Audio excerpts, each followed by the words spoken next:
and welcome to Chicago Reacts. My name is Lauren, and today I am looking at a video that was suggested on our Discord. It was suggested about a million years ago, by which I mean October of 2024. I admit I was locked out of the Discord for a minute because I couldn't remember any of my passwords, and I didn't try too hard to get back into it. So I'm sorry, but I was locked out of it for a while, and like they kept wanting like my password in order to get in, and I didn't have the password. It was a whole thing. They wouldn't let me reset my password without a password. It was a whole thing. Very annoying. Took me forever to figure it out, but I eventually did. And now I'm back. I will be taking more suggestions from that from the Discord. Granted I'm starting a little bit late, but I'll come back and do it soon. So this time it is a what was suggested by N. And this was ORK bodies break all the laws of biology. So Dr. Chris Raynor explains Warhammer 40k. It's been a while since I've done a Warhammer video, so I'm looking forward to dive in a little bit deeper into Warhammer. So Dr. Chris, take it away. Sponsoring this video. Somebody sponsored it, but it's fine. Do you suffer from an insatiable desire for violence? Yes! Is your skin green in color, and do your teeth stick out of your mouth? If you answered yes to any of these questions, then you might be an ORC. And yes! I encourage you to seek the help of your local YouTube doctor. You know, like me. Hey interns, I'm Orthopedic Surgeon Dr. Chris, and today we are delving into the insane biology of Warhammer 40k's orcs. This isn't our first foray into the grimdark world of Warhammer 40k, having already covered the heroic Space Marines and their extensive organ implantation process. But today's ugly green test subjects will push the bounds of modern medicine even further as we attempt to determine how close we are to creating orcs in the 21st century. As always, we'll ground our discussion in human anatomy. I mean, I like orcs. I like them as a character class. They think they're really fun. I appreciate their willingness to just believe. I like their enthusiasm. Do we want to make them though? I appreciate the fact that you can swap heads on them like Barbie dolls, but as I teach you how to think like a surgeon. Now, as many of you already know, in the far-flung future, humanity has a galaxy-wide empire called the Imperium. Unfortunately for us, we're surrounded by aliens and demonic forces that want to kill us. In fact, every faction in the 40k universe is hell-bent on conquering the galaxy for their own aims and will stop at nothing to achieve it, bro. Except for the orcs. They kind of just want to have fun. Yeah, they do. Attention, orc. Yeah, whatever. Orc. That's why I like that. No, seriously.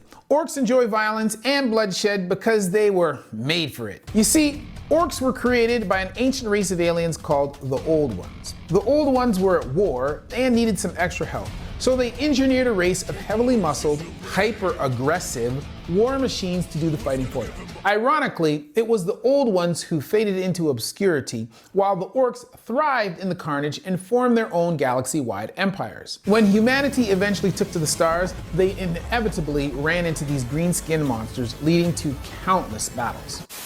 Gene editing. Of course, in the faraway future, this makes perfect sense. Perhaps the Old Ones used an advanced version of gene editing to create orcs from existing organisms. Genes are sequences of DNA that cells use as a blueprint to make proteins, the building blocks for everything you see here. If DNA are letters, genes are like sentences, since they contain information. And we're the poetry. CRISPR. But seriously, in our timeline, gene editing techniques like CRISPR can be used to insert or delete parts of the DNA code. For this process, scientists design a piece of genetic code that matches the part of the DNA they want to edit. Then a protein called Cas9 lines up the matching DNA segment and cuts it out, thereby deleting the gene from the organism. Engineered sequences of DNA can then be used to replace the deleted sequence. While gene editing has helped us understand the roles genes play in health and disease, we are still very far from regularly applying it to treat patients for specific diseases. Which is unfortunate, but I have heard, like, I've never fully understand what CRISPR does, but that was actually very helpful. But I know that they're like, they're using it to make great strides, so I'm all for it. For context, you know, as long as it doesn't start getting super super test tube baby Yi, where they I think there's a line, but up until that line, I think it's okay. Something as simple as eye color is controlled by 16 different genes. CRISPR babies. But this didn't stop scientists in 2018 at Southern University of Science and Technology in China from using CRISPR to edit the genes of 3 children while still in the embryo stage. Thankfully, the kids turned out okay. But this caused an uproar in the medical and scientific communities that led to the lead scientists being jailed for unethical practices. I feel like I heard about that. I thought that he had edited out the chance of them getting MS or something. Which again, I feel like if you're trying to do disease prevention, like if I don't know, if a parent has Huntington's or something, or Parkinson's or some kind of degenerative disease that like it's passed down to the kids, trying to edit that out of the gene sequence. I don't know if that's how that works, but like if that's the goal, that one, it feels okay. But again, I don't know what he was actually editing. I thought from what I remembered hearing about that it was trying to get rid of a disease. But now, if this were the Imperium, those scientists would be getting a raise, man. Gene editing an ORC. Despite being some 40,000 years in the future, humanity's understanding of medical science is not too far ahead of our own. We can imagine a Magos biologist of the Adaptus Mechanicus, the tech priests of Mars who study Magos biologists of the Adaptus Mechanicus, the tech priests of Mars who study alien biology, using CRISPR to create an ORC out of human DNA. While primate DNA might be more lore accurate, this is, above all, a channel concerned with human anatomy, and we'll learn more by conducting experiments on our own kind. But interns, please beware. But yeah, we'll have to work in secret, because the Imperium will label us traitors for editing the sacred human form. And we all know what happens to traitors in 40K. There are only 2 things for which I will shoot a man. The first is heresy. Since most orcs are jacked to the tits, we could start by genetically modifying genes associated with muscular development, like myostatin, which is a negative regulator of muscle growth. But sir, we were only... And the second is interrupting me. That means it helps limit muscle mass, such that when we inhibit it, muscle growth increases, as you may remember from the Space Marine video. And no, muscle size isn't everything when it comes to athletic performance.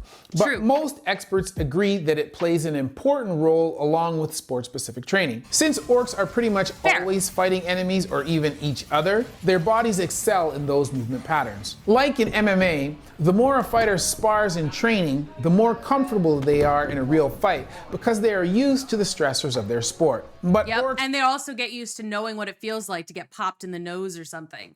So like a lot of times things like that will certain sharp pains like that will startle a person enough that they drop their guard, they get lost, and that they forget, and then they lose. So it's like if you've been popped in the nose a bunch of times, you can kind of fight your way through it, and it doesn't stop you. Orcs don't need a black belt in jiu-jitsu, since all this muscle gives them strength to wield giant axes, blades, and other heavy weaponry like a baby would hold a rattle. With absolute glee, of course. Aggression. I love that. Now, we don't want a gentle giant, no siree. Our orc must be very aggressive. In order to achieve this, we could delete the monoamine oxidase A, or MAOA gene, as the lack of this gene is associated with violent criminals. But not everyone who lacks this gene is filled with homicidal intent. You could also just pump them full of lead poisoning. Since other factors like drug use and childhood experiences also play a role. We could also look to boost aggression by turning our test subject into a trend bro, as high testosterone is associated with aggressive behavior. Or maybe we could just go ahead with all of the above. Throw the kitchen sink at it, like an Orko pain boy might do. Height comparison. Now, How does an average human physically stack up against an orc? The basic orc boy is about 2 meters tall, or just above 6'5". The average human is around 1.7 meters, or 5'6", and with only 1 to 2% of the global population reaching 6'5" or above, most orcs would absolutely maug us. Our closest comparison would be a competition-level strongman, like Thor Bjornsson. Imagine staring down an army of those dudes. Sure. I mean, I've known a lot of people who are taller than 6 feet, but that's just because like people in my family on my dad's side tend to get pretty tall. But I've also known just a lot of people who are over 6 feet tall, and maybe that's just because, you know, America, a lot of people who are tall here. But I've only known a couple of people who are taller than 6'5". Just a couple. One of them was like a unit. He was my Taekwondo instructor, actually. And then, like, I don't know, that's pretty tall. Proper nutrition is important for determining height. And I'm pretty short. I'm shorter than the average. So like, hi. But genetics control over 80% of the variation in human height. There are likely hundreds of different genes working together to determine individual height. So we'll need to spend a bit more time in the lab figuring out which ones to edit. But as we explored in the Space Marine video, surgical bone lengthening procedures are a possible alternative. Yeah, but that would maybe started in December in Turkey when Sigurds underwent his first of what will be 6 surgeries. They cut the bone, they put a rod in it, and they connect a device outside the leg. Yeah, but the thing is with it, like I've heard of this, and it's an absolutely mad lad thing to do because he's gonna be in pain for the rest of his life. Like, he's taller, kinda, but like he's not going to be comfortable. That connects to the rod inside the leg. That is correct. We literally cut open the bone and insert a mechanical device that stretches it slowly and painfully from the inside out. Though the recovery process is intense, those willing to endure the procedure like Dinzel Sigers stand to gain up to 6 inches in height via lengthened bones. Fungus. But wait a damn minute. Potentially bro. a lifetime. Can mushrooms even have bones? I asked this because technically. Well, you know, maybe mushrooms are terrifying. Like fungus in general is such a wild thing. It's like, is that a plant? Is it an animal? The answer is no, it's a mushroom. Like it's so weird. Orcs are a fungus, the same stuff you find in your shower when you don't wash it regularly. Gross. This creature looks a little bit more complicated than the portobellos I sauteed with my steak last night. These images and notes are from Simon Spurrier, the author of the book Xenology, a Warhammer 40k lore book that covers the diverse alien menace that threatens the Imperium. What we're looking at here shares some resemblance to a human with bones, muscles, and some organs. Naturally, we'll start from the skeleton and work our way out. Sounds good. Bones. Orc bones are similar to our own, with a hard outer shell made of calcium phosphate and a soft spongy marrow on the inside, which Spurrier notes that is fungal in nature. Like our own bone marrow, which makes new red and white blood cells, orc bone marrow could be where new orc fungal cells are created. The old ones may have altered the genetic makeup of bone marrow within the DNA of a primitive primate,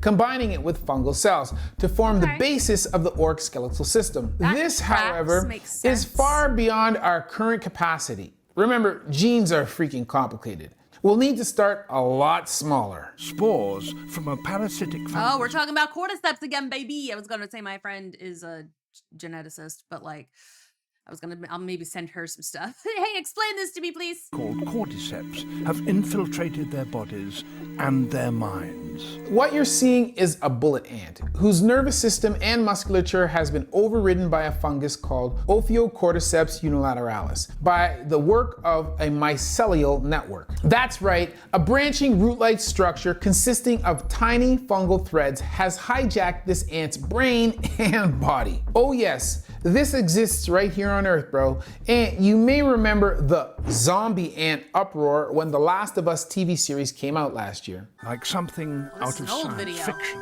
the fruiting body of the cordyceps erupts from the ant's head. Okay, but Doc, ants, orcs, zombies, where the hell are you going with all of this? Well, as it turns out, the mycelium fibers literally weave their way through the ant's body where they communicate directly with its nervous system and musculature via electrical impulses. Once the ant has been hijacked, the parasitic fungus causes it to sacrifice itself for the sake of the shrooms, man. It just so happens that the basics of the nervous system and the mechanics of muscle contraction share similarities between humans and ants. Namely, little electrical impulses allow the internal structures of our body to communicate with each other, just like fungal mycelia. So in order to jump from infecting an ant and becoming a mammal, a human parasite, it would require so many genetic changes. Thankfully, as Dr. Araujo points out, we are far more complex than ants, and it is this very complexity that defends us from being hijacked by the mushrooms in our salad. But that's nothing time and evolution can't fix. Eventually, we'll figure out how to fungalize ourselves. Don't you ever fear, kiddos. Imagine, for instance, if this mycelial network were surgically implanted into the human bones little by little. As we currently exist, the total replacement of bone marrow is impossible, but modern technology just might be able to create conditions whereby fungus and human tissue can coexist. I mean, there are even cases. Okay, I can see where things like that people might be interested in that kind of thing because fungus regenerates a lot faster. Like, I mean, will this help sealing wounds? Like, would it help with our healing processes? Like I can see where the temptation might be, but also comic books tell us why it's a bad idea to fuck with that.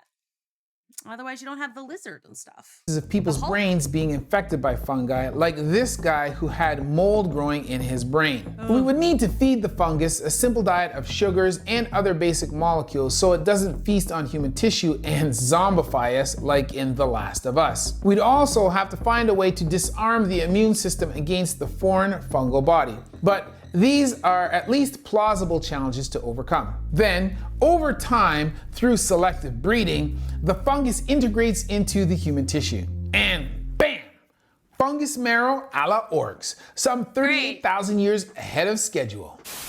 On this channel, we strive to teach all of you interns about human anatomy in an engaging way. But when you are not watching my videos, there are other fantastic ways to learn about science, like the sponsor of this video, Brilliant. Brilliant is an online education service dedicated to teaching you about science, technology, engineering, and math in a fun, engaging, interactive manner. And it is one of the most effective ways to learn about these topics. Math was always a weak spot for me.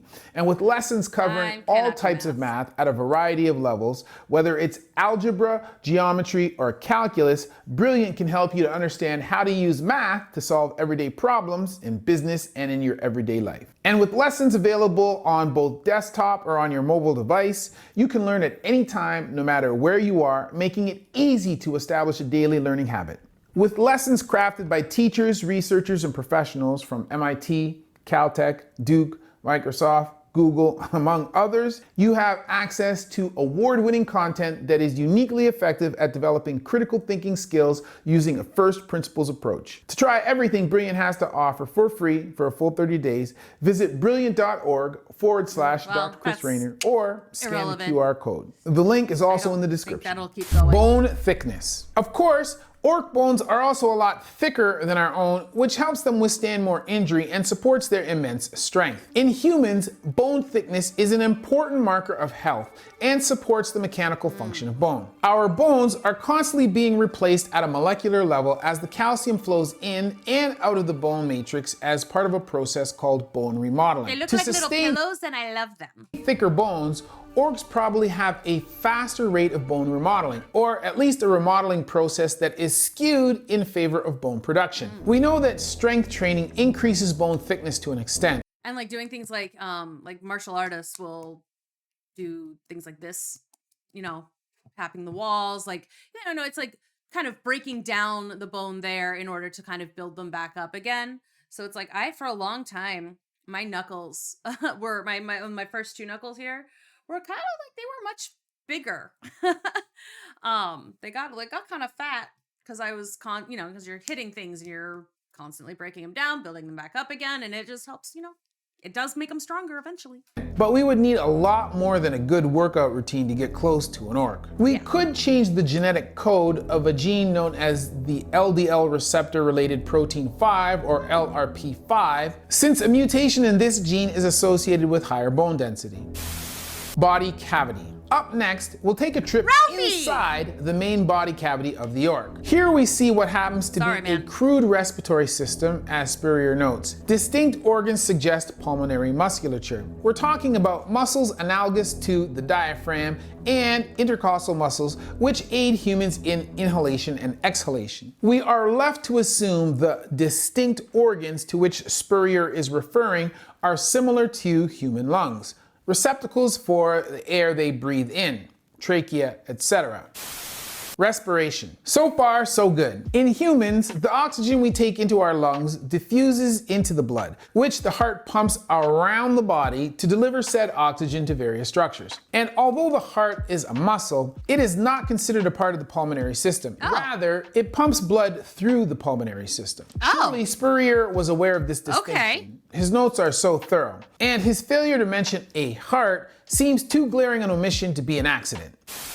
Heart. I did not know that. The proposition of a heartless orc is suitable, but I do think some form of pumping mechanism would be necessary. Perhaps the heart is simply less important in Whenever I hear pulmonary anything, I think heart, so okay. Orcish biology. It may be possible under some extreme circumstances, orcs have other means to transport oxygen around their bodies. First off, you may be surprised to learn that fungi can actually breathe oxygen. In a sense. However, the respiration is part of their metabolic processes, integrated throughout their bodies via the mycelial network. The oxygen diffuses through cell walls and membranes, reaching the entirety of the fungal structure directly. Thus, we can imagine oxygen seeping slowly through the orc body to get it where it needs to go. No central pump, that is to say a heart, is necessary. So like frogs? Mycelial network. Now, if human tissue were encouraged to coexist alongside fungal cells long enough for the mycelial network to spread throughout the body of the host, it might be possible to achieve a similar system within a humanoid form. The resultant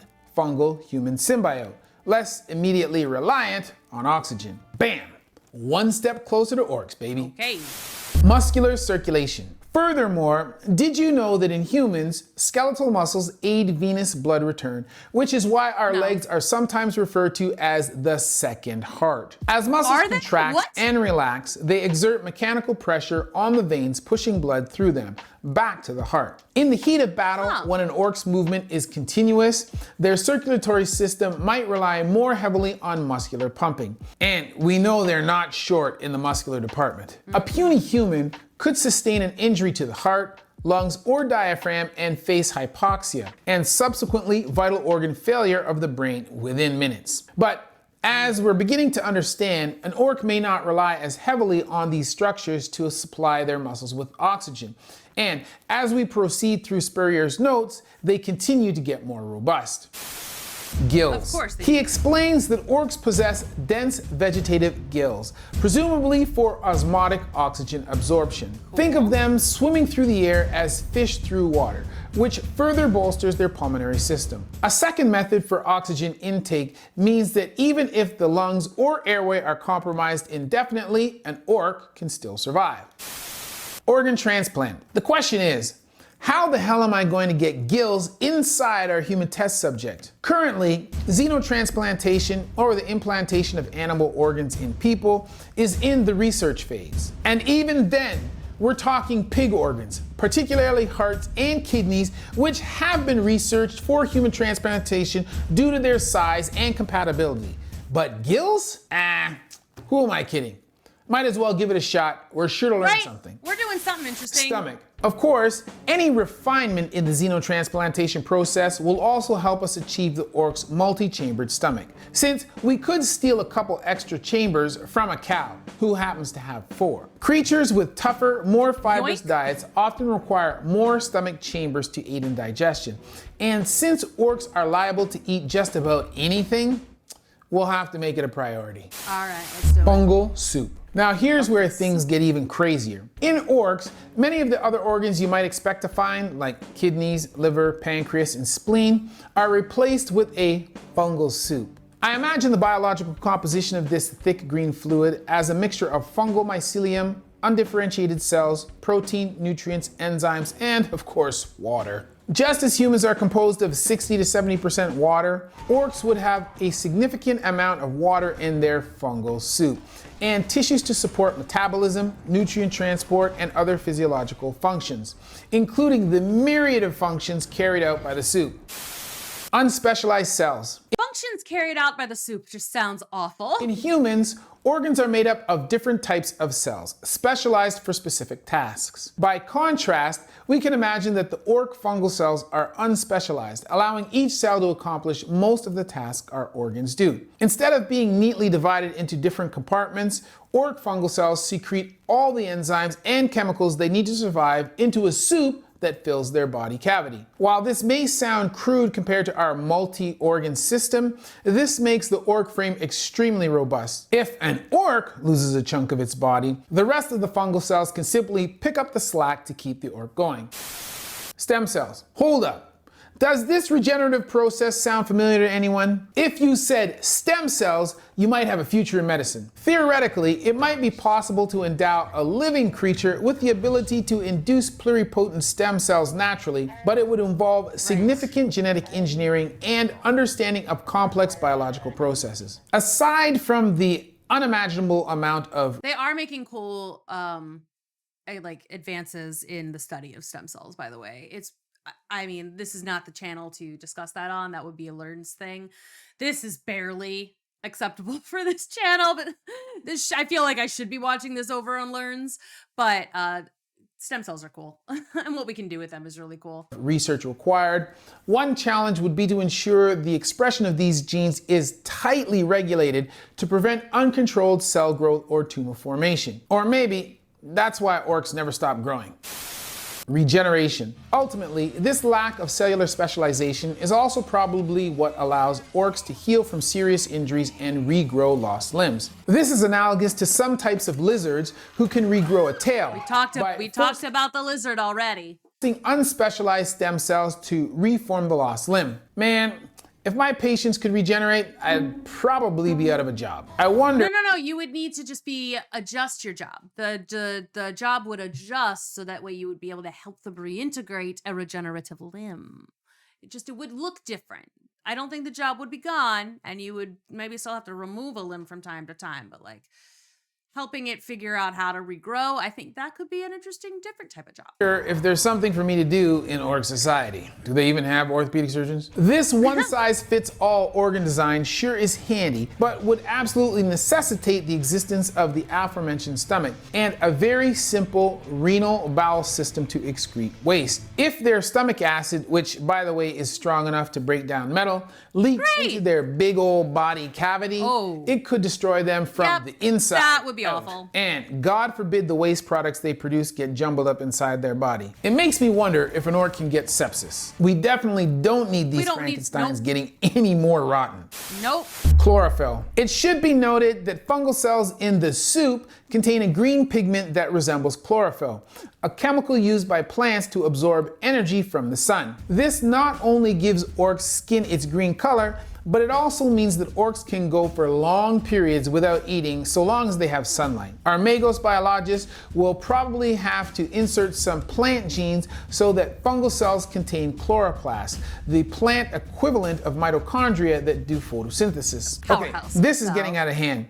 It's almost as if the old ones half built an orc frame, furnished it with some basic biological structures, then poured in some magic green Kool-Aid that somehow takes care of the rest. Magic! I mean, how do the undifferentiated fungal cells know what biological function to perform and when? In humans, undifferentiated stem cells can be activated by various signals, including chemical cues and changes in the environment. While the nervous system can influence some processes, stem cell activation primarily responds to local cues in the body. So, all they need to think about is, well, destruction. Fun. Brain Turns out orcs have a surprisingly large brain that resembles that of a human or an Eldar, a race of space elves also created by the Old Ones. So what the hell are orcs doing with that extra real estate? Spurrier mentions a massively developed paleopallium, or old brain concurrent with subjects' natural aggression and pack predilection. If this leaves us with less brain matter available for complex reasoning,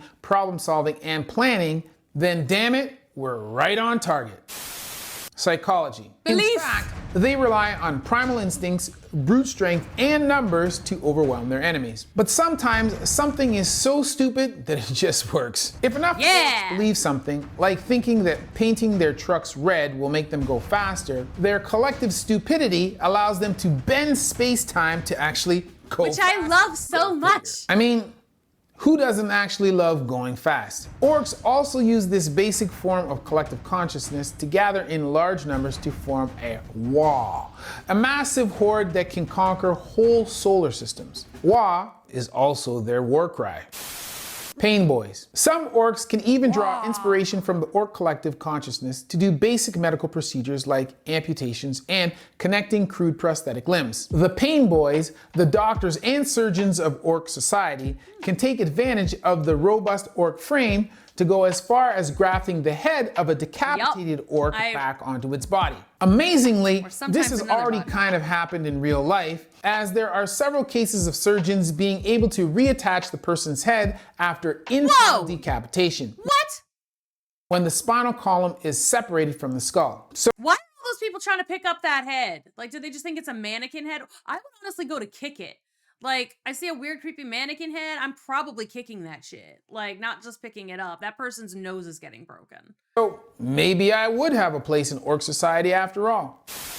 Nerves. Spurrier also notes that orcs have few nerve endings, which explains why they can shrug off injuries that would cripple a regular human. While this makes sense in Warhammer 40k, not having many nerve endings in real life means not knowing when you're hurt, increasing risks like infections. But also, if they they're getting hurt, but they regenerate a lot faster, then and they're more robust. They're not getting as injured either. So it could kind of work out in their favor. Like, it's just like, yeah, whatever, just use my fungus soup to replenish whatever I've just lost there. I feel like, it could be fine. Or bones not healing properly.